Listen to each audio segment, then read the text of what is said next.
and I are first cousins, and I've always grew up in the same home with Sammy. Back in the day, we were all raised together. That's just how it was back in Wassissa in the 49 and 50s, you know. And we had cousins. All of us lived together, running in and out at my grandmother's house, and just fun memories of all the family together. And on Sundays, we always went to church. That was a family deal. We went to church on Sundays, and then we had a big meal at Grandmama's every Sunday. And if there was something that was juvenile, he was all in.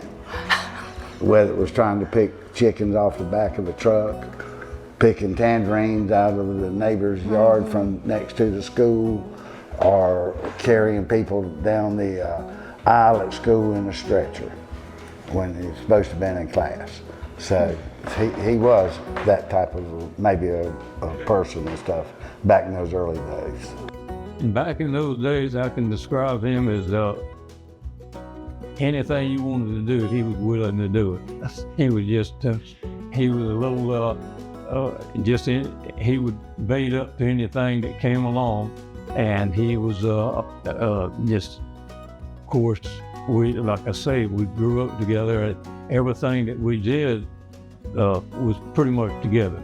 At one time I was raising hogs, and we cut a hog, and the gut spilled out, and he said, "Well, go get your mom's needle and thread and we'll sew it back up." He had a very good mama, and she instilled the right ethics and morals into Sammy. I think he got a good start in the beginning, and good raising. He had a good mama. He's the only child. Yeah, you got to keep in mind he's the only child, so he requires total attention on him, constant. You got to hold his hand all the time. And that's what I love about him. You had to get on to him. And I was one of Sammy's mothers. He had, every one of them was their mother. He had 4 or 5, and everybody bossed him. He had a time, let me tell you. Annie Mae lived in the houses with each one at different times. And whoever house she was in, that woman there bossed Sammy. And Sammy had a bunch of bosses. He done well to have all them bosses, I'm telling you. It was a life where you were expected to be disciplined, obey, follow the rules, work hard. That was well understood. Respect and honor others, especially your elders. Look after your family. Honesty, faithfulness, loyalty. And if you didn't do those things, you got your ass beat.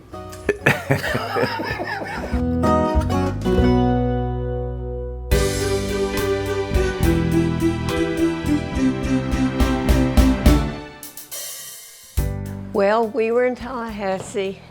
I was with a girlfriend, and there was a place called the Clover Club. It was like a little nightclub bar with music. A place my daddy said, "Don't you ever go there." So of course I went. And I'm sitting in there in the dark with a girlfriend, and in walked the most good-looking boys I've ever seen in my life. Dark hair, dark eyes. They were from Monticello. One of them was Sammy. So, Margaret, my friend, said, "I've got this guy that wants to meet you." I said, "Okay." So he walked over, and it's just like our eyes, I don't know, I fell in love right then. Francis is one way and Sammy's another, but it keeps them grounded and keeps them leveled in everything and all. Sammy's a little hyper, as you probably know from playing cards and stuff, and Francis is not quite. She's more a little laid back and not as quite as excitable as Sammy is sometimes. It's like sometimes like oil and water. I mean, but she's always been very supportive of him. It's kind of like Beauty and the Beast. Exactly. You know, he's the Beast, a handsome beast, nonetheless. Oh yeah. And she's the beauty. You know, very cerebral thinker, a reader. You know, complete opposites. Hunter and gatherer. But I mean, she's the gatherer. She perfect together. You know. Yeah. Just a wonderful compliment to one another. About the best thing could ever happen to him, I can tell you right now. Yeah, no doubt about it. Sammy's a tough on the outside, but a tender boss Oh, my on the gosh. inside, you know. And he loves his family. If he starts talking about his family, he'll start crying. That's the way he is when he gets up in church. And we all cry along with him. We know that's Sammy. Here he comes. He's such a big bear, but he's huggable. He's that type. As brash and as tough as he acts and looks, he's a big softy. So just give him a sob story and he'll give you a little break.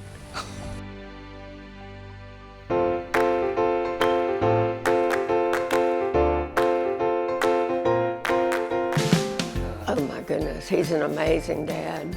He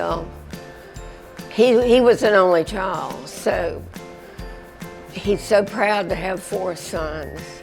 Yeah, and I always tease him and say, well, if I was married to Henry VIII, they wouldn't have chopped my head off.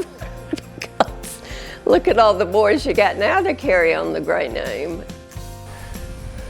Mama was a city girl, but she ended up learning, I don't know how she did it, with 4 boys.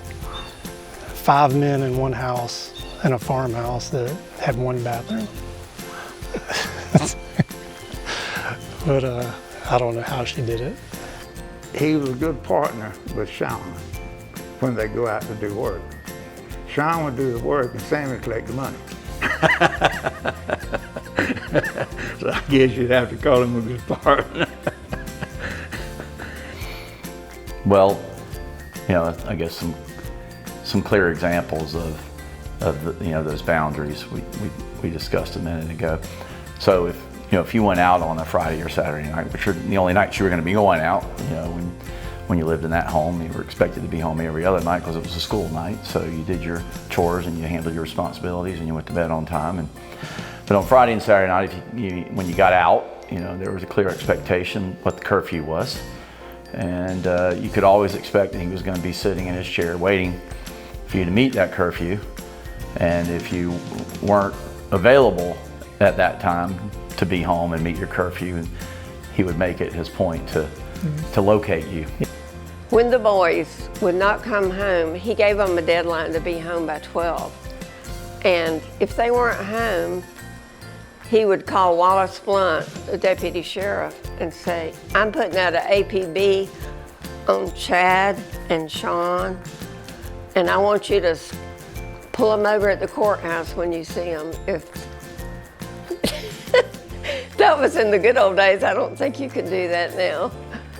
And you just had to hope and pray they weren't drinking or something, because they knew their daddy was going to make sure they got home on time.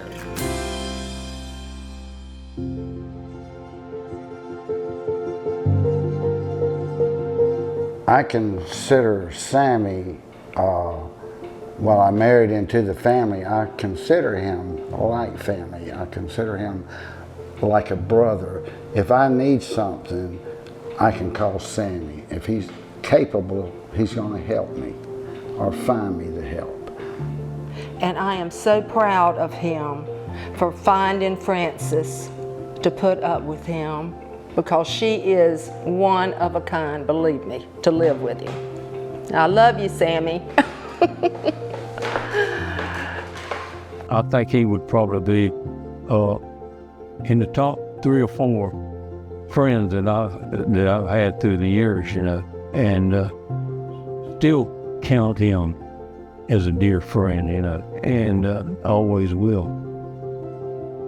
And you can look at their family and children and their accomplishments and say you'd have to be a proud, successful person by most anybody's measure. And I've always been proud to be acquainted with him, and I've always been proud to call him my friend. Happy 80th birthday, Dad. We're honored to be here for you, and we thank you for everything you've done for us. And we'll love you more than you love us. Yes. Happy birthday, Daddy. I know it's a cliche kind of thing to say, but they definitely broke the mold when they made him, when God made him. And people that know him know who he is, and they know the type of person he is. He's a good, loving, great father, great husband, and great grandparent. Listen, he's made us like Betty proud a lot of times. I love Sammy, and you know what? Love covers a lot. I love the man. I don't know what I'd do without him, you know. When you get our age, you start thinking, well, I don't have much longer on this earth, but you think, what would I do without him? And you really don't know. You'd be lost. I'd have my children, but, you know, he's just it.